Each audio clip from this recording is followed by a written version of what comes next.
कहते हैं कि अगर हौसलों में उड़ान हो और सिर पर एक माँ का आशीर्वाद हो, तो इंसान घोर गरीबी और अभावों के अंधेरों को चीरकर भी सफलता का सूरज बन सकता है। नमस्कार दोस्तों, मैं हूं आपका दोस्त जितेंद्र ब्रह्मभट्ट और आज का यह एपिसोड कोई सामान्य बातचीत नहीं है, बल्कि यह एक ऐसी जीवन यात्रा है जो आपके भीतर की निराशा को खत्म कर देगी। आज हम बात करेंगे शिक्षा की, संघर्ष की और समाज के उस असल ताने बाने की जो एक युवा को एक बेहतरीन नागरिक बनाता है। साथियों, आज हमारे स्टूडियो में एक ऐसी शख्सियत मौजूद है जिनका जीवन एक खुली किताब की तरह है। एक सामान्य परिवार में जन्म, बचपन घोर अभावों में बीता, लेकिन शिक्षा को अपना हथियार बनाया और एक प्रोफेसर बने। और आज मध्य प्रदेश शासन ने जब एक नए शिक्षा के मंदिर की नींव रखी, तो इन्हें तात्या टोपे विश्वविद्यालय का प्रथम कुलगुरु, वाइस चांसलर बनने का गौरव प्राप्त हुआ। गुना, अशोकनगर और शिवपुरी, इन तीन जिलों के हजारों युवाओं का भविष्य संवारने की जिम्मेदारी आज इनके मजबूत कंधों पर है। जब आप इनसे मिलते हैं या इन्हें सुनते हैं, तो आपको इनमें केवल एक शिक्षाविद नहीं, बल्कि एक समाजशास्त्री, एक गहरे दार्शनिक और एक समर्पित भक्त के दर्शन होते हैं। इनका संकल्प बहुत सीधा और स्पष्ट है। प्रोफेसर पूरी गंभीरता से पढ़ाएं, विद्यार्थी मन लगाकर पढ़ें और शिक्षा का उद्देश्य केवल डिग्री नहीं, बल्कि देश के लिए एक अच्छा नागरिक तैयार करना हो। अगर आप एक विद्यार्थी हैं, अगर आप एक अभिभावक हैं या अगर आप जिंदगी की किसी भी मुश्किल से गुजर रहे हैं, तो आज का यह एपिसोड आपको अंत तक जरूर देखना चाहिए। तो आइए पूरे सम्मान के साथ स्वागत करते हैं अभावों से उठकर शिखरों को छूने वाले तात्या टोपे विश्वविद्यालय के प्रथम कुलगुरु, आदरणीय डॉक्टर प्रोफेसर किशन यादव जी का। है कि अगर हौसलों में उड़ान हो और सिर पर माँ का आशीर्वाद हो, तो इंसान घोर गरीबी और अभावों के अंधकार को चीरकर सफलता का सूरज बन जाता है। नमस्कार दोस्तों, मैं जितेंद्र ब्रह्मभट्ट प्रेरणा पथ में फिर आपका स्वागत है। आज का यह एपिसोड एक सामान्य बातचीत नहीं है, बल्कि एक ऐसी जीवंत यात्रा है जो आपके भीतर की निराशा को खत्म कर देगी। आज हम बात करेंगे शिक्षा की, संघर्ष की और समाज के उस सरल ताने बाने जो बेहतरीन नागरिक बनाता है। साथियों, आज हमारे साथ एक ऐसी शख्सियत उपस्थित है जिनका जीवन खुली किताब की तरह है। एक सामान्य परिवार में जन्मे, बचपन में घोर अभावों से बीता, लेकिन शिक्षा को अपना हथियार बनाया और लगन मेहनत जीवन संघर्ष की प्रेरणा से प्रोफेसर बने। जब मध्य प्रदेश शासन ने जब नए शिक्षा मंदिरों की नींव विश्वविद्यालय की स्थापना की स्वरूप तैयार किया, समर्पण, ज्ञान, संघर्ष, योग्यता का आकलन करते हुए महान क्रांतिकारी तात्या टोपे विश्वविद्यालय के प्रथम कुलगुरु बनने का इनको अवसर मिला। गुना, अशोकनगर एवं शिवपुरी तीनों जिलों के हजारों युवाओं का भविष्य संवारने की जिम्मेदारी आज आपके मजबूत कंधों पर है। आप एक बेहतरीन शिक्षाविद, समाजशास्त्री एवं दार्शनिक तीनों भावों से परिपूर्ण हैं। इनका उद्देश्य है प्रोफेसर पूरी तरह गंभीरता से पढ़ाएं, विद्यार्थी मन लगाकर पढ़ें। शिक्षा का उद्देश्य केवल डिग्री मात्र नहीं, देश के लिए एक जिम्मेदार नागरिक बनाना भी है। आइए पूरे सम्मान के साथ स्वागत करते हैं अभावों से उठकर शिखर को छूने वाले तात्या टोपे विश्वविद्यालय के प्रथम आदरणीय डॉक्टर प्रोफेसर किशन यादव जी से। आज आपका प्रेरणा पथ में बहुत बहुत स्वागत है। बहुत बहुत धन्यवाद जितेंद्र जी। प्रेरणा पथ में आपका स्वागत है। और सर, जैसा कि हर व्यक्ति का अपना एक प्रारंभिक पृष्ठभूमि होती है जिससे वो जुड़ा रहता है, तो सर हम सब लोग जानना चाहते हैं कि हमारे जो कुलगुरु हैं उनका बचपन कहाँ बीता, पारिवारिक स्थिति कैसे थी। नमस्कार जी, मैं डॉक्टर किशन यादव मूलतः जिला टीकमगढ़ का रहने वाला हूँ।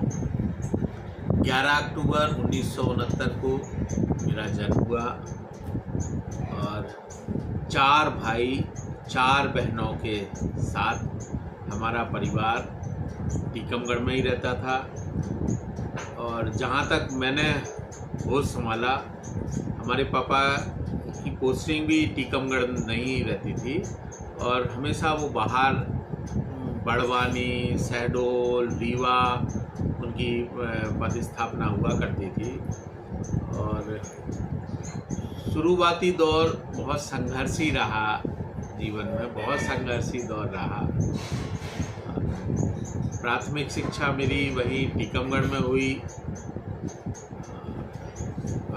माध्यमिक शिक्षा भी वही टीकमगढ़ में हासिल किया मैंने।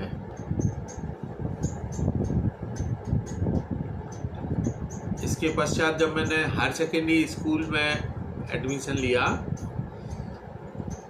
तो जो मेरे स्थानीय मेरे सर थे, गुरुजी थे, वो हमेशा कहते थे कि ये बच्चा मेरा नाम रोशन करेगा। उनमें थे श्री टी.सी. शर्मा जी। सर हमेशा सबके सामने कहते थे कि देखना एक दिन ऐसा होगा, ये मेरा बच्चा मेरा नाम रोशन करेगा।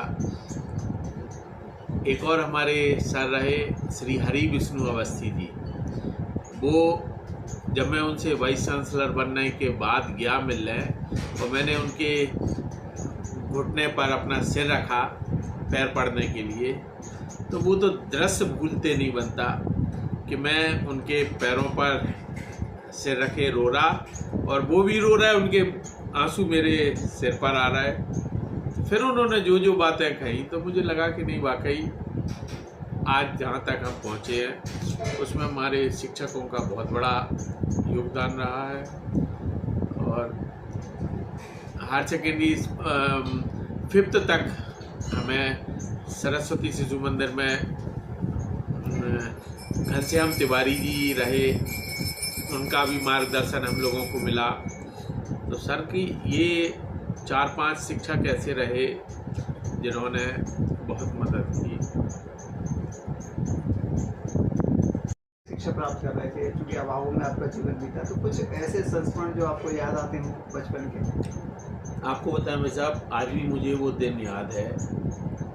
टीकमगढ़ में थे, शहर में ही हम लोगों का घर हुआ करता था। तो हमारी अम्मा हम लोगों को, हम 2 भाई पढ़ रहे थे तो सुबह जल्दी जगा देती थी। तो बेटा पढ़ो, तो उठ जाते थे, पढ़ते रहते थे। तो पढ़ते पढ़ते बहुत देर तक उजाला नहीं होता था, चिड़िया नहीं बोलती थी। तो हम लोग अम्मा से पूछते थे, अम्मा बहुत देर हो गई, सुबह नहीं हो रहा, चिड़िया नहीं बोल रही। तो भी कहती थी, बेटा पढ़ो, अभी होगा, उजाला होगा। फिर कुछ दिनों बाद सामने तामकार चाची रहती थी, उन्होंने फिर हम लोगों से पूछा, बोले तुम्हारी अम्मा तुम लोगों को बहुत जल्दी जगा देती। हमने क्यों चाची? तो बोले तुम लोग तो 3 बजे से उठ जाते। हमने कहा 3 बजे? बोले हाँ 3 बजे से उठ जाते, तो इसीलिए तो बहुत देर तक उजाला नहीं होता। फिर हमने अम्मा से कहा, अम्मा बोली बेटा अपन लोग एक घड़ी खरीद लेंगे।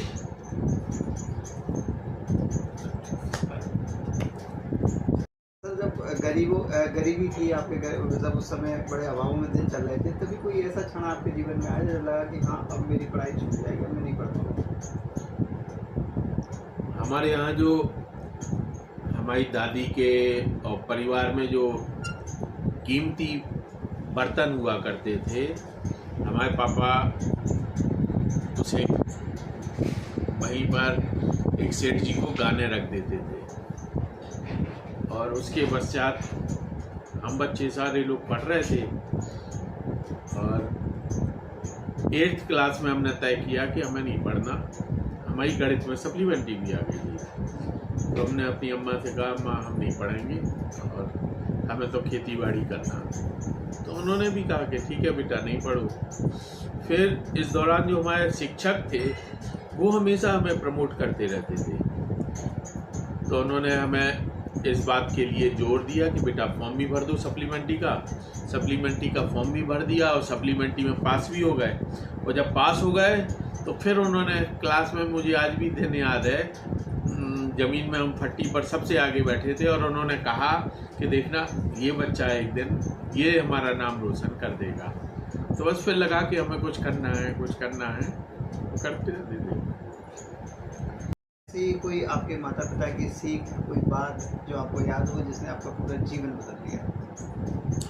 हमारी अम्मा हमेशा कहती थी कि बेटा हमारी तो आँखें फूट गई, चूल्हा फूंकते फूंकते तुम लोगों को पढ़ना है। तो हम लोगों ने पढ़ाई भी करी, हमारी बहनों ने भी पढ़ाई करी, और शुरुआती दौर था संघर्ष का। यदि आज आपका बचपन आपके सामने आके खड़ा हो जाए तो आप उस छोटे किसान को क्या संदेश देंगे, क्या कहेंगे? बाकी कई बार मैं सोचता हूँ कि जब मैं बचपन में मेरा दिन था, मैं बहुत शरारती था, बहुत मेहनत कश था। सुबह से लेकर रात तक इतनी मेहनत करना पड़ता था, घर में इतने काम करवाते थे मेरी बड़ी बहन, भैया लोग, घर के लोग, बहुत काम करता था। मैं खूब खेलता था, इतनी मेहनत करता था, मुझे नहीं लगता कि कोई सामान्य बच्चा इतना काम करता होगा। तो अगर ये इतनी मेहनत करने लगे आज के नए बच्चे, तब तो बात ही अलग है। मुझे तो याद है बहुत काम, कई बार तो कब जाते, डर जाते कि कैसे इतना काम हो जाता था। एक अच्छे शिक्षक और केवल नौकरी करने वाले शिक्षक में सबसे बड़ा अंतर क्या होता है आपकी नज़र में? देखिए, मेरा तो ये मानना है, एक समाज में सिर्फ शिक्षक ही ऐसा व्यक्ति है जिसे जाना भी इसीलिए जाता कि गुरु गुड़ रह जाए और चेला शक्कर हो जाए। वो इतनी मेहनत करे शिक्षक कि उससे जो छात्र हैं उसके, वो छात्र उस गुरु की पहचान बन जाए। ये एक आदर्श शिक्षक के लिए बहुत महत्वपूर्ण है, बहुत जरूरी है। जैसे आज की जो शिक्षा व्यवस्था है, क्या वो वास्तव में विद्यार्थियों के चरित्र का निर्माण कर पा रही है? बिल्कुल। राष्ट्रीय शिक्षा नीति जो प्रचलित है, विश्वविद्यालय में चल रही है, महाविद्यालय में चल रही है, वो एक राष्ट्रभक्त चरित्रवान व्यक्ति बनाने में पूर्णतः सफल है। चरित्रवान युवा एक सशक्त समाज की पहचान बनेगा, ऐसा हम सब लोगों को उम्मीद है। किसी भी विश्वविद्यालय का सबसे बड़ा उद्देश्य केवल डिग्री देना है या एक अच्छे नागरिक बनाने की जिम्मेदारी भी है? आपने बिल्कुल सही प्रश्न किया। विश्वविद्यालय में सबसे पहले शिक्षण अनुसंधान का कार्य अनिवार्य रूप से होना चाहिए। इसके अतिरिक्त प्रतियोगी परीक्षाओं का वातावरण भी विश्वविद्यालय में होना चाहिए। यहाँ क्रांतिवीर तात्या टोपे विश्वविद्यालय गुना मध्य प्रदेश में जो मुझे संस्थापक कुलगुरु के रूप में भेजा गया है, इसमें मेरी प्राथमिकता भी यही है कि नियमित रूप से कक्षाएं संचालित हों, छात्र और छात्राएं नियमित रूप से निर्धारित समय पर अनिवार्य रूप से कक्षाओं में उपस्थित हों। आपको बताएं, शासन तो ये कह रहा है कि 75% अटेंडेंस हो, लेकिन मैं आपको आश्वस्त कर रहा हूँ, मेरे यहाँ अभी 100% अटेंडेंस चल रही है। नियमित रूप से 6:30 बजे बस निकल जाती है, 8 बजे एग्रीकल्चर लॉ की क्लासेस शुरू हो जाती हैं, निर्धारित समय पर सारी क्लासें चल रही हैं। और मुझे पूर्ण विश्वास है, अभी जो छात्र छात्राओं का उत्साह दिखाई दे रहा है, इससे मुझे समझ में आ रहा है कि निश्चित रूप से एक बहुत सक्षम युवक हम तैयार करेंगे और सशक्त राष्ट्र का निर्माण करेंगे, ऐसा मुझे विश्वास है। के समय जो विद्यार्थी हैं उनमें अनुशासन और पढ़ाई के प्रति गंभीरता कैसे लाई जा सकती है? बहुत अच्छा प्रश्न किया आपने भाई साहब। आपको बता दें, लोग ये मानते हैं कि चुनौतीपूर्ण कार्य है, लेकिन मेरा ये मानना है कि आज सबसे पहली प्राथमिकता अगर कोई है तो वो है छात्र छात्राओं के बीच कम्युनिकेशन गैप को ख़त्म करना। अभी मैं देख रहा हूँ यहाँ नियमित रूप से कक्षाएं चल रही हैं, बच्चों से भी मैं बात करता हूँ और एक दो बच्चों से मैं खड़े होकर बात करता हूँ कि बेटा इस समय अगर आप 18 से 28 तक पढ़ेंगे नहीं तो क्या करेंगे। ये सिर्फ उम्र पढ़ने की है, पढ़ने की। आप छात्र छात्राओं के पास सिर्फ 2 काम है, एक अच्छा खाना मिल जाए जो आपके घर वाले उपलब्ध कराएंगे, एक अच्छा पढ़ने को मिल जाए जो हम शिक्षकों को दायित्व है, हमें इस क्षेत्र में काम करना है। ये बिल्कुल नहीं कहना है हम लोगों को कि छात्र अनुशासनहीन है, बिल्कुल नहीं है छात्र अनुशासनहीन है। हम लोगों को प्राथमिकता तय करना है, पहले सबसे बड़ी प्राथमिकता तय करना है हम शिक्षकों को। हम लोगों को बहुत मेहनत करके, बहुत अच्छी सामग्री के साथ, बहुत अच्छे से तैयार होकर कक्षाओं में पहुंचना है और बहुत उपयोगी सामग्री बच्चों के समक्ष प्रस्तुत रखना है, ऐसा प्रयास करना है हम लोगों को। आप अभी विश्वविद्यालय के कुलगुरु हैं सर, एक प्रश्न है और सब लोग इस चीज़ में मुझे लगता है कि उम्मीदें कार्य में करेंगे। यदि किसी संस्थान में पढ़ाई कमज़ोर हो रही हो तो सबसे पहले क्या बदलाव होना चाहिए? देखिए, मुझे लगता है कि कक्षाओं में, परिसर में शैक्षणिक वातावरण कमज़ोर हो रहा है तो सिर्फ और सिर्फ इसमें जिम्मेदार हैं तो शिक्षक, क्योंकि एक शिक्षक और मदारी एक से होते हैं। अगर एक अच्छा मदारी एकांत जंगल में भी खड़ा हो जाए और डमरू बजाने लगे तो उसकी डमरू को सुनकर 2-4 लोग सुनने के लिए आ जाते हैं और वो मदारी प्रसिद्ध हो जाता। ऐसे ही शिक्षकों के लिए भी मेरा सोचना है, शिक्षकों को बहुत उपयोगी पाठ्य सामग्री तैयार करना चाहिए और बहुत अच्छे से, मतलब शिक्षक, मैं देख रहा हूँ अभी कि शिक्षक बहुत ज़्यादा मेहनत नहीं कर पाते, तो पहली प्राथमिकता हम लोगों को तय करना है कि शिक्षक बहुत अच्छी पाठ्य सामग्री तैयार करे, निर्धारित समय पर पहुँचे, तो एक बहुत अच्छा शैक्षणिक वातावरण हम लोग तैयार कर सकते।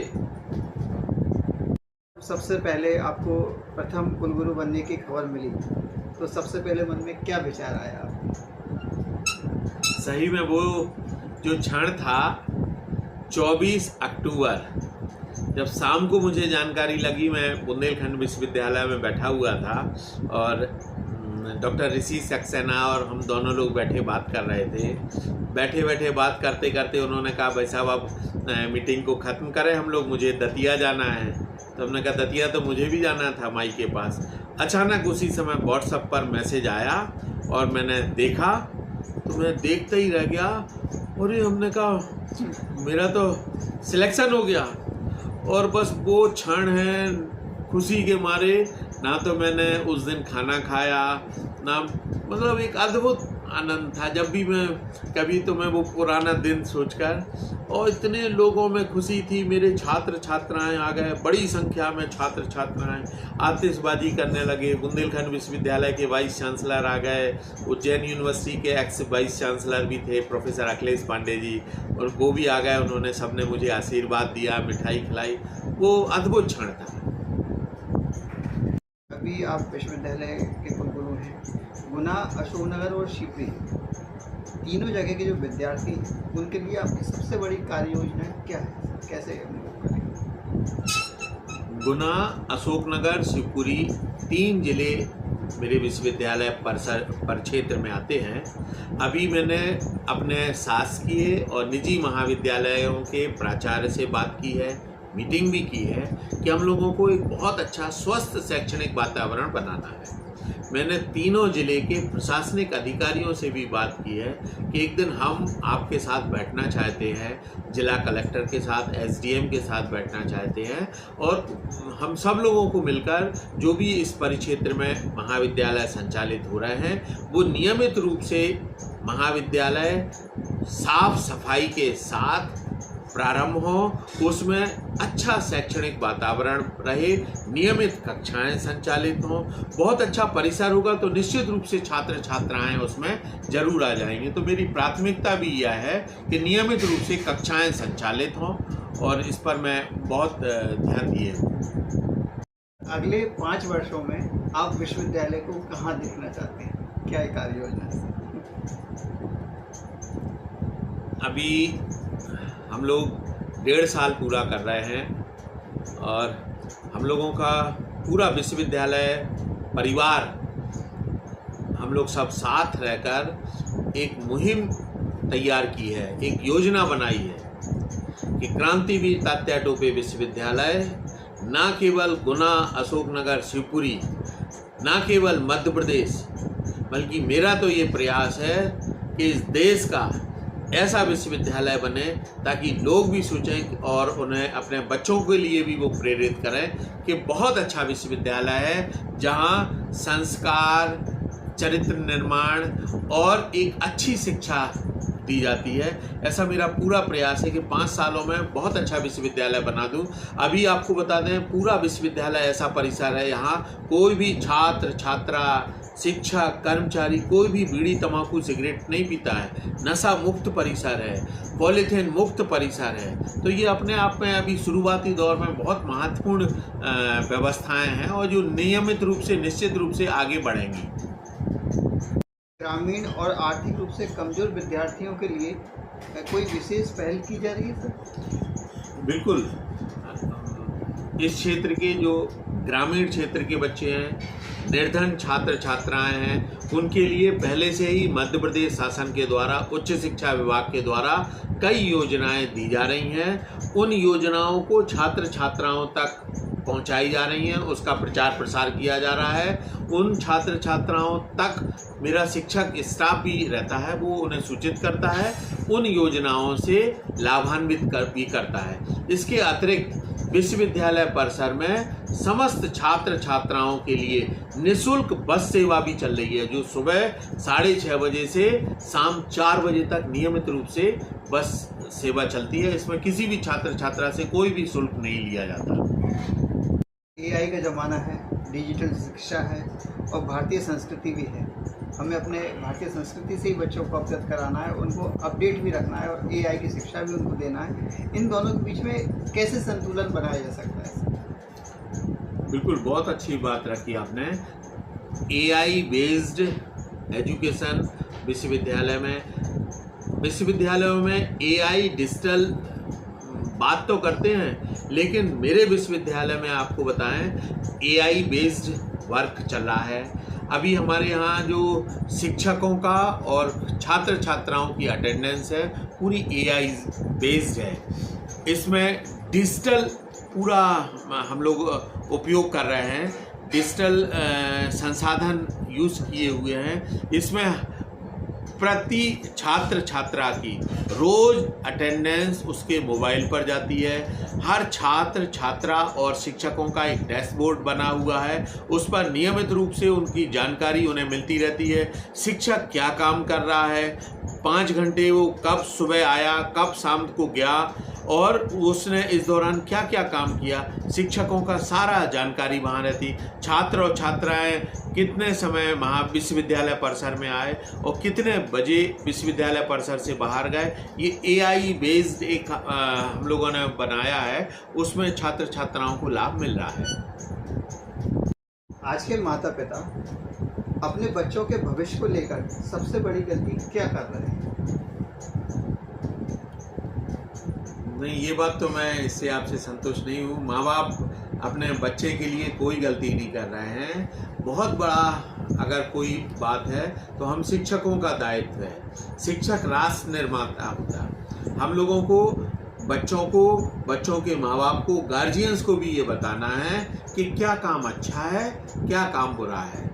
एक जो अभी परंपरा में देख रहा हूँ बहुत तेज़ी से बड़े स्तर पर फैल गई है, नॉन गोइंग स्कूल जाने का, नॉन गोइंग कॉलेज जाने का जो कल्चर डेवलप हुआ है, बच्चे इस पर तैयार नहीं होते। लेकिन अभी हमने जैसे यहाँ ओरिएंटेशन कोर्स किया तब यहाँ बच्चों को समझ में आया कि नहीं, नियमित कक्षाओं के संचालित होने से क्या क्या फ़ायदे हैं। 10 दिन यहाँ ओरिएंटेशन कोर्स किया हम लोगों ने, 1 जुलाई से 10 जुलाई तक। उसमें बच्चों को हमने प्रतिदिन बताया कि नियमित कक्षाएं क्यों ज़रूरी हैं। बच्चों के मम्मी पापा भी आए, उन्हें भी बताया, उसका फ़ायदा भी ये हुआ। आपको बताएं, बच्चों के मम्मी पापा और बच्चों के दादा दादी तक आए, उन्हें बड़ी खुशी इस चीज़ की हुई कि हमारे ज़िले में विश्वविद्यालय आया। उन बच्चों को, उनके गार्जियंस को हम लोगों ने बताया कि विश्वविद्यालय क्या है, यूनिवर्सिटी टीचिंग डिपार्टमेंट क्या है और यूनिवर्सिटी टीचिंग डिपार्टमेंट से पढ़ने के बाद बच्चा कैसे डिफरेंट तैयार रहेगा। इस पर हम लोगों ने काफ़ी प्रयास किया है। देख रहे हैं कि आज मोबाइल और सोशल मीडिया का समय चल रहा है। इस समय हम बच्चों को कैसे पढ़ाई के लिए प्रेरित कर सकते हैं अभिभावक?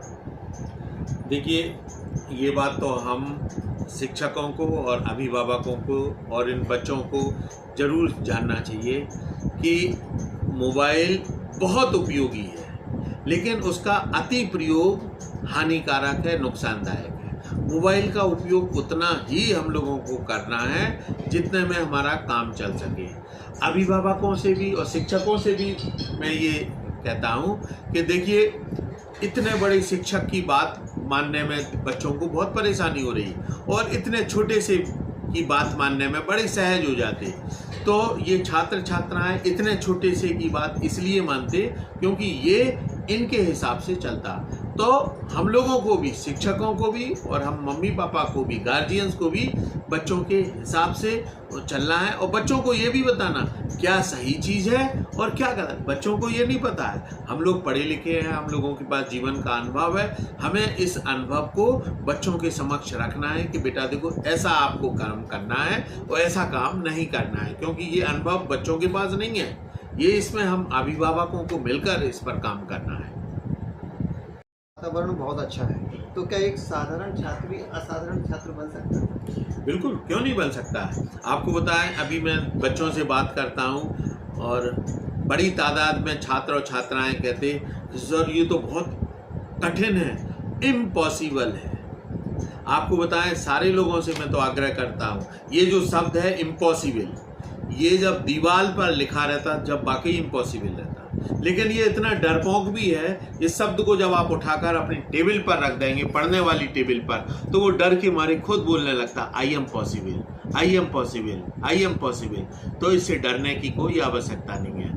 आपको इसको अपनी टेबल, पढ़ने वाली टेबल पर रख देना है। जिस दिन आप ऐसे कर देंगे तो निश्चित रूप से सारी सफलताओं के द्वार खुलने लगेंगे। सर, हम जानना चाहते हैं, समाज और विश्वविद्यालय मिलकर युवाओं के लिए क्या कर सकता है? बहुत महत्वपूर्ण बात कही आपने। विश्वविद्यालय समाज का एक महत्वपूर्ण अंग है। मेरा यह प्रयास है, मैंने यहाँ एक समिति भी बनाई है, विश्वविद्यालय विकास उन्नयन समिति। मैंने उसमें शहर के सभी नागरिकों को आमंत्रित किया है और उनसे आग्रह किया है कि ये आपका विश्वविद्यालय है, आपको समर्पित है, समाज को समर्पित है। आप लोग आइए, आप देखिए कि यहाँ छात्र और छात्राएं कैसे पढ़ रहे हैं, विश्वविद्यालय में क्या काम हो रहा है, विश्वविद्यालय में वृक्षारोपण किस तरीके से हो रहा है, विश्वविद्यालय में कैसे खेल कूद सांस्कृतिक कार्यक्रम कैसे हो रहे हैं। तो इसमें समाज की बहुत महत्वपूर्ण भूमिका है। विश्वविद्यालय समाज का ही अंग है और मेरा ये पूरा प्रयास है। मैं अभिभावकों से भी आग्रह करता रहता हूँ, मैं समाज के पत्रकारों से भी आग्रह करता रहता हूँ, सेवानिवृत्त नागरिक गणों से भी मैं आह्वान करता रहता हूँ कि आप लोग आइए, प्रतिदिन आइए, जब आना हो आप तब आइए। आपका विश्वविद्यालय, आप देखिए कि आपके आने वाली नई युवा पीढ़ी कैसे अध्ययन कर रही है, कैसे मेहनत कर रही है, और हम लोग उन्हें कैसे ऊंचाइयों पर ले जाएंगे। ये सारे लोगों को देखना चाहिए आप लोगों को। समय में जो विद्यार्थी फीस, किताब और संसाधनों के अभाव से वे निराश हैं, उन्हें आप क्या संदेश देना चाहेंगे? बहुत अच्छी बात कही है आपने। देखिए, मैंने संघर्षों में जीवन जिया है, तो मुझे पता है। आप पता कर सकते मेरे स्टाफ से, मैं छात्र छात्राओं से भी, मैंने जो जो जीवन में संघर्ष किए हैं वो संघर्ष मेरा स्टाफ, मेरे छात्र छात्राएं नहीं कर सकते। मैं अपने बच्चों के बीच जाता हूँ, बच्चों से बात भी करता हूँ और मैं उनसे कहता हूँ कि बेटा, मेरे आपसे दो रिश्ते हैं। मैं एक तो पहले आपका शिक्षक हूँ, गुरु हूँ। इसके बाद अगर आपको लगता है कि नहीं, आप कुछ कमज़ोर महसूस कर रहे हैं, आप निर्धन हैं, आप फीस नहीं भर सकते, तो बिल्कुल बेहिचक आप बोला करिए, मेरा दूसरा भी आपसे रिश्ता है। मैं ताऊ जी के रूप में भी आपके पास हूँ और मैं बच्चों की फीस भी भरता हूँ। मुझे बिल्कुल कोई संकोच कहने में नहीं है। मैं व्यक्तिगत रूप से बच्चों की फीस भरता हूँ। बच्चे जो मेरी बात मानते, मैं जहाँ तक संभव है मैं पूरी मदद करता रहता है इसमें। तो बच्चों को निर्धनता कोई बहुत बड़ी बाधा नहीं आएगी। ये मेरा पूरा प्रयास रहेगा। मानते हैं कि हम आर्थिक रूप से कमज़ोर हैं, तो क्या आर्थिक गरीबी वास्तव में सफलता में बाधा होती है? देखिए, गरीबी, निर्धनता, आर्थिक परेशानियां ज़रूर होना चाहिए। मैं अपने बच्चों से कहता हूं कि बेटा, मुझे जनरल डिब्बे से एसी तक आने में 30 साल लग गए। अब मेरे बेटा और बेटी एसी में जाते हैं, लेकिन जब मैं अपनी अम्मा को ले जाता था ट्रेन में, तो ट्रेन में सबसे आगे जनरल डिब्बा हुआ करता था और सबसे पीछे। जब मैं बैग लेकर दौड़ता था तो अम्मा मेरी कहती थी, बेटा छाती दर्द होने लगती, तुम बहुत दौड़ाते हो। मैं तो मुझे समझ में आता था कि मुझे एक दिन ऊंचाइयों पर पहुंचना है, और उसी का परिणाम ये रहा कि मैं हमेशा मेहनत करता रहा, इतनी मेहनत करता रहा, और सिर्फ मेहनत ही ये है जो सफलताओं के द्वार खोल देती। तो मेरा तो ये कहना है, खूब मेहनत करना चाहिए, हम लोगों को सकारात्मक दिशा में मेहनत करना चाहिए। अभी ग्रामीण परिवेश में ही आता है हमारा, और हमारे जो विद्यार्थी हैं विश्वविद्यालय में जो पढ़ रहे हैं अधिकांश ग्रामीण क्षेत्र के ही। तो सर, यदि कोई बच्चा गांव में रह के कोई बड़ा सपना देखा है तो उसे पूरा करने के लिए क्या करना चाहिए? बहुत अच्छा प्रश्न किया आपने। देखिए, मेरा तो ये मानना है, सपना वो नहीं होता जो रात में सोते वक्त देखा जाता है। सपना तो वो होता है जो रात में सोने नहीं देता। मैं अपने सभी उन गरीब, दलित, कमज़ोर, मजदूर छात्र छात्राओं को बता देना चाहता हूँ कि आपको शिक्षा के क्षेत्र में कभी कोई परेशानी नहीं आएगी। एक बहुत अच्छा शैक्षणिक वातावरण देने के लिए हम और हमारा विश्वविद्यालय तैयार है। बहुत अच्छा प्रतियोगी परीक्षाओं का वातावरण देने के लिए हम तैयार हैं, हमारा विश्वविद्यालय तैयार है। बच्चा अगर गांव में भी रहकर सपना देखता है और यूपीएससी की तैयारी करना चाहता है, कोई भी बड़ी ऊंचाई पद, प्रशासनिक पद पर पहुंचने की तैयारी करना चाहता है, तो उसे एक बार ज़रूर विश्वविद्यालय आना होगा, मेरे पास भी आना पड़ेगा, ताकि मैं उसे बता सकूंगा कि आपको किस तरीके से तैयारी करना है। आप जीवन में याद रख लीजिएगा, मैंने एक व्यक्ति के बारे में सुना, एक अल्लादीन नाम का व्यक्ति था। उसे जैसे ही वो पहाड़ पर खड़ा हुआ था तो उसके गुरु ने उसे मूल मंत्र दे दिया था कि पहाड़ पर जाकर बोल देना है, खुल जा सिम सिम। जैसे ही वो पहाड़ पर गया और उसने कहा खुल जा सिम सिम, तो पहाड़ खुल गया। इसी तरीके से छात्र छात्राओं के लिए होता है। उसे कोई जब गुरु मंत्र दे देता है कि किस तरीके से उसे बोलना है, खुल जा सिम सिम, वो सफलताओं के द्वार खोल देता है और ऊंचाइयों तक पहुंचने में वो सफल हो जाता है। सर, अब थोड़ा अपन, चूँकि आपको देख के एक दार्शनिक भाव भी हमारे मन में आता है, तो हम चाहते हैं कि हमारे बच्चे एक दार्शनिक भाव से भी आप हमसे लोगों से चर्चाएं करें। आपके जीवन का सबसे बड़ा गुरु कौन है? देखिए, मेरे जीवन का तो सबसे बड़ा गुरु मेरे अम्मा पापा हैं। इसके बाद मेरी बड़ी बहन, वो मेरे गुरु के रूप में भी रही, मार्गदर्शक के रूप में भी रही। क्योंकि मुझे लगता है जब इंसान संघर्ष करता है तो वो सिर्फ और सिर्फ अकेला वो रहता, वो जमीन में वो खुद होता और एक ऊपर आसमान में ईश्वर होता है जो उसकी मदद करता है। तो मैंने तो अपने छात्र जीवन से देखा, मेरी अम्मा ने आज भी मुझे याद है कि मैं जब हायर सेकेंडरी में था तो मेरी अम्मा ने मुझे हनुमान चालीसा पढ़ने के लिए बोला। मैंने अम्मा से पूछा कि ऐसा क्यों आप? तो अम्मा ने कहा, बेटा तुम रात बिरात साइकिल से गांव आते जाते रहते, हनुमान चालीसा पढ़ा करो। हमने कहा, अम्मा क्यों ऐसे? बोले, तुम्हें कोई भूत प्रेत का कोई ऐसे डर नहीं होगा। अम्मा का कहना था तो हमने उस बात को मान भी लिया, और हम साइकिल से जाते थे, साइकिल से आते थे। जब रात के वक्त तो गाँव से आते वक्त तो डर लगता था जरा सा, तो हनुमान चालीसा पढ़ते हुए आ जाते थे। लेकिन जब मैं प्रोफेसर बन गया तब मुझे समझ में आया कि अम्मा ने ये मूल मंत्र मुझे क्यों दिया, हनुमान चालीसा पढ़ने से। और देखिए, ये तो मेरा व्यक्तिगत है कि मैं बचपन से ही हनुमान जी महाराज की सेवा करता था, उनकी पूजा करता था। और हनुमान जी महाराज की सेवा करने से दो चीज़ों के पास मेरे पास उपलब्ध हो गई। एक तो मेरा मन भटकता बिल्कुल नहीं, और एक मुझे एकाग्र होकर कार्य करने की भी एक आदत हो गई। तो ये बहुत बड़ी चीज़ है। अब नए उम्र के छात्र छात्राओं को भी ये जरूर इस बात को ध्यान देना चाहिए। ऐसा मेरा व्यक्तिगत मानना है ये कि मैं अगर यहाँ तक आया हूँ तो इसमें हनुमान जी महाराज की बहुत बड़ी कृपा है। उनका जो स्मरण करने से मुझे जो आत्मिक ताकत प्राप्त होती थी वो अद्भुत है, उसका बताना असंभव है। में सब लोग सफल होना चाहते हैं और सफलताओं के पीछे भागना चाहते हैं। तो सर, प्रश्न ये है कि व्यक्ति को सफलता के पीछे भागना चाहिए या उत्कृष्टता के पीछे भागना चाहिए? बहुत अच्छा वाकई आज तो आपने बहुत अच्छे प्रश्न करे। बहुत दिनों बाद एक किसी अच्छे व्यक्ति से बैठकर बात करने का अवसर प्राप्त हुआ। आपने बिल्कुल बहुत अच्छी बात रखी। सफलता के पीछे भागना चाहिए, लेकिन सफलता में भी उत्कृष्ट सफलता होना चाहिए। एक्सीलेंट जो वर्क होता वो एक अलग चीज़ होता। आपको बताएं, जैसे छोटी छोटी सी चीज़ें रहती कि जब आप बहुत उत्कृष्ट कार्य को करेंगे, आपका व्यक्तित्व अलग हो जाएगा, तो निश्चित रूप से आप बड़े प्रभावी व्यक्तित्व के धनी हो जाएंगे। तो सफलता भी जरूरी है, मेहनत भी जरूरी है, लेकिन इन सबके बीच एक अलग भी चीज़ है कि हमें उत्कृष्ट कार्य करना चाहिए, सर्वश्रेष्ठ कार्य करना चाहिए। ये हम लोगों को आकलन करना चाहिए कि कैसे हम बहुत अच्छे कार्यों को कर सकते हैं। ग्रंथों का देश है, हमारे यहाँ साहित्य बहुत ज़्यादा है। तो सर, ऐसी कौन सी पुस्तक या कोई ऐसा ग्रंथ जो आपके सबसे अधिक नज़दीक है और जिसने आपके जीवन पर बड़ा गहरा प्रभाव डाला?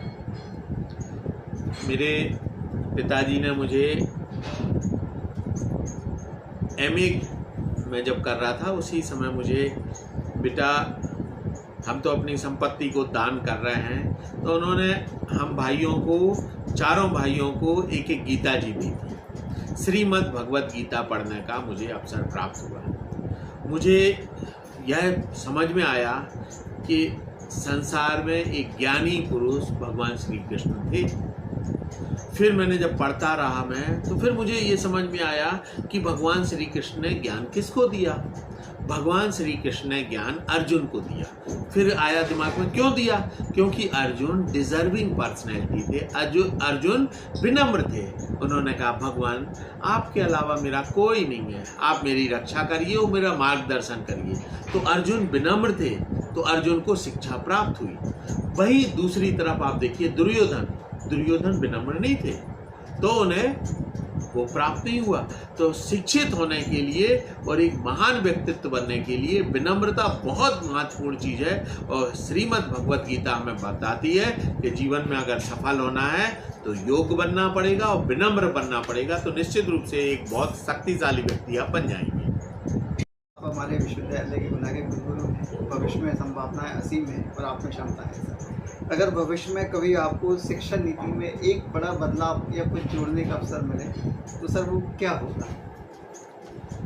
देखिए, भारतीय शिक्षा व्यवस्था अद्भुत है और बहुत महत्वपूर्ण है। अगर मुझे कभी कुछ ऐसा प्रारंभ करने की, शुरुआत करने की बात भी आई, तो मैं तो सिर्फ गुरु पद्धति जो हमारे यहाँ थी हिंदुस्तान में, प्राचीन भारत में गुरु शिष्य परंपरा, जो आश्रमों में, विद्यालय में हम लोग छात्र छात्राएं जाते थे, हमारे ऋषि मुनि गए, हमारे देवी देवता गए, तो गुरु शिष्य परंपरा को प्रारंभ करने के लिए वही व्यवस्था अगर संभव हुई तो बहुत कारगर सिद्ध होगी।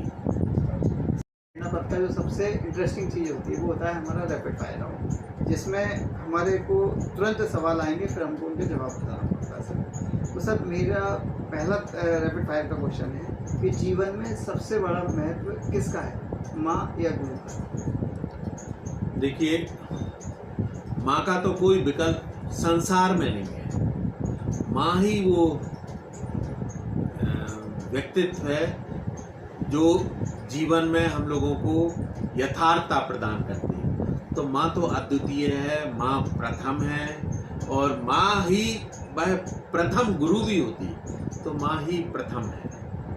सर, अगला प्रश्न, आज के विद्यार्थी डिग्री के पीछे भागे या ज्ञान के पीछे? ज्ञान बहुत महत्वपूर्ण है। ज्ञान के लिए डिग्री महत्वपूर्ण नहीं है। ज्ञान ही अगर व्यक्ति होगा तो वो जीवन में स्थिर रहकर सफलताएं प्राप्त करेगा और एक अच्छे समाज का निर्माण करेगा। तो ज्ञान बहुत महत्वपूर्ण चीज़ है। आज के विद्यार्थी सफलता भी चाहते हैं, सफलता महत्वपूर्ण है या संतोष?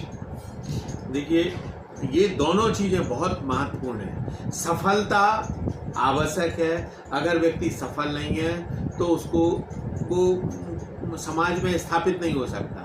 सफल होने के पश्चात उसे फिर संतोष भी होना चाहिए। संतोषी व्यक्ति समाज को महत्वपूर्ण दिशा देता है, ऐसा मुझे मानना है। सर, आज के विद्यार्थी किताब और मोबाइल में से क्या चुने? देखिए, बहुत अच्छी बात रखी है आपने। हालांकि नई युवा पीढ़ी है, वो चाहती है कि मोबाइल में भी नए नए मोबाइल रखे। तो मोबाइल की तुलना में तो मुझे लगता है किताबें बहुत अच्छी हैं, जिसे ना रिचार्ज करना पड़ता ना कुछ है। ये बहुत स्थायी है, बहुत मजबूत है। किताबों का साथ लेना चाहिए छात्र छात्राओं को। जीवन में आगे बढ़ने के लिए गांव या महानगर? देखिए, गांव और महानगर दोनों ही आवश्यक हैं, लेकिन बहुत महत्वपूर्ण है कि व्यक्ति को ज़मीन पर खड़े रहना चाहिए। हमेशा ज़मीनी हकीकतों से जानना चाहिए, लेकिन उसे ताकत इतनी होना चाहिए, इच्छा शक्ति उसमें इतनी होना चाहिए कि वो अगर ज़मीन पर खड़ा है तो आसमान को झुकाने की भी ताकत उसी में होना चाहिए। तो ये दोनों चीज़ें वो कर सकता है, ये सिर्फ व्यक्ति कर सकता है। सर, आज के विद्यार्थियों में अनुशासन को अपनाना चाहिए या प्रतिभावान बनना चाहिए? देखिए, ये भी आपने बहुत महत्वपूर्ण बात रखी। अनुशासन प्रिय छात्र ही सफल हो पाएगा। तो अनुशासन ही प्रिय बच्चे को होना चाहिए, बहुत आवश्यक है अनुशासन प्रिय। आज के समय में माता पिता के दिमाग में भी रहता है पैकेज, बड़ा पैकेज पे जाएं, तो क्या आवश्यक है, पैसा या चरित्र? देखिए, चरित्र बहुत महत्वपूर्ण है। पैसा ये तो हमारे देश की खूबी है। यहाँ ये कहा जाता कि इतना प्राप्त हो कि मैं भी भूखा ना रहूं, साधु भी भूखा ना जाए। पैसे के पीछे नहीं भागना चाहिए। बड़े धनी वो लोग हैं जिनके पास माँ बाप हैं, भाई बहन हैं, चाचा चाची हैं, मामा मामी हैं, बुआ फूफा हैं। तो एक जो संयुक्त परिवार की अवधारणा हमारे समाज में थी, वही बहुत महत्वपूर्ण है। सर, रैपिड फायर का एक अंतिम क्वेश्चन, एक शब्द में तात्या टोपे विश्वविद्यालय क्या है? देखिए, मेरा तो ये प्रयास है कि क्रांतिवीर तात्या टोपे विश्वविद्यालय, क्रांतिवीर तात्या टोपे ने पूरे हिंदुस्तान में आज़ादी का वो संघर्ष लड़ा था। 1857 में ब्रिटिश हुकूमत काट गई थी, और ये विश्वविद्यालय भी वो कर दिखा देगा कि शैक्षणिक जगत में एक अलग मिसाइल बनेगी और एक अलग स्थान बनेगा। ऐसा हम सब लोगों का ये प्रयास रहेगा। व्यक्ति के पीछे किसी न किसी का हाथ होता है। आज आप जहाँ हैं, प्रारंभ में आपने माता जी का जिक्र किया, अम्मा का बड़ा योगदान रहा। आज अगर हम कुलगुरु को देखते हैं तो उनकी सफलता के पीछे सबसे बड़ा योगदान वर्तमान समय में किसका है? देखिए, मेरे साथ ये सौभाग्य रहा कि मेरी माँ का बहुत आशीर्वाद रहा। मेरी बड़ी बहन जो माँ के रूप में रही, उनका बहुत बड़ा मातृशक्ति का अद्भुत योगदान रहा। पत्नी का बड़ा सहयोग रहा, बहुत बड़ा योगदान रहा। तो ये सारी वो ताकत थी, मातृशक्ति, जो मुझे सदैव ताकत देती रही। हम आदरणीय गुरुदेव का बहुत बहुत धन्यवाद व्यक्त करना चाहते हैं, क्योंकि अभी गुरु पूर्णिमा का पर्व अभी चल रहा है और सर की व्यस्तता थी। हम चाहते थे कि सर का जो व्यक्तित्व है, उनका कर्तव्य है, हमारे गुना के सामने गुरु पूर्णिमा पे आए। लेकिन सर, अभी हमारा भारतीय शिक्षण मंडल व्यास पूजन कार्यक्रम कर रहा है, तो हम उसके अंतर्गत ही आपसे सर बात करी। और सर, आपने बच्चों को जो मार्गदर्शन दिया, हमें समय दिया, उसके लिए सर हम पूरे आपका आभार व्यक्त करते हैं पूरी टीम के साथ। आप सभी लोगों को बहुत बहुत धन्यवाद। सर, आपका विशेष आशीर्वाद और स्नेह हम सब पर ऐसे ही बने रहे। और सर, एक रामायण चौपाई है कि जब ईश्वर की कृपा होती है, जब भी आप जैसे संतों से हमारी मुलाकात होती है। तो मेरा सारे गुनाह के लोगों से एक निवेदन है, हमारे कुलगुरु जो हमारे बीच में संस्थापक कुलगुरु हैं, उनका सपोर्ट कीजिए, उनको सहयोग कीजिए, और आने वाले वर्षों में उन्होंने क्या परिकल्पना किए रखी है, उसमें हम सब मिलकर अपनी क्या आहुति दे सकते हैं, आप अवश्य दीजिए। बहुत बहुत धन्यवाद सर।